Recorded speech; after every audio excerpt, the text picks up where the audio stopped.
karon manguli na mi manglugsong na mi gikan mi diri sa Magan. Puro 4. So mo ni diri ko na dako sa una. Dili pa ni siya ing ani ka hinlo sa una. So medyo lisod-lisod pa jud ang agianan. Sama ni mong bugoy dili man magpakugo sa iyang lola noon.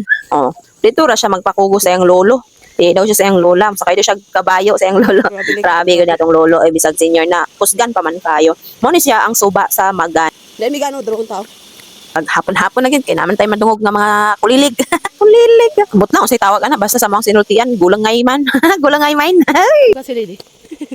Dili magpa-video, maulaw daw siya. Mao nito nga suno na mo gamay ra hinon pag abot sa unahan hayahay na ginhawa diya kay dili na mahangak mo tungas. Plaster naman palugsong naman. Basta sa baan na kayo gulangay kani da na. Gabi na gyud, gibi amin na rin ni dalan. Anyway, story time lang. When I was young.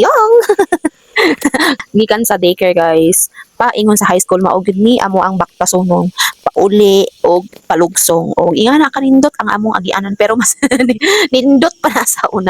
Hashtag yun. May gani karon kay nanay kalsada sa una. My God, loy kayo mo ang agianan. So karon ayahay na bayapod ang mga bata kay mo eskwela kay dili na gid kayo siya pareha sa una. Manaman tuntay lubak-lubakon pero mas okay na kaysa sa una gid. Kani amo ni among padiditan mo sakay mi og kuan kahoy padidit gid man palugsong mo na ang trabaho sa una. Pag abot sa ubos dayog pangaligo diha sa ikaduhang suba mo ni suba sa baking. Pero dili pa na ingana sa una laya among agianan. Wa na gyud, nakatulog na gyud. Aya pa siya nakugo sa lula kay tulog naman. Mara na. Bye bye guys.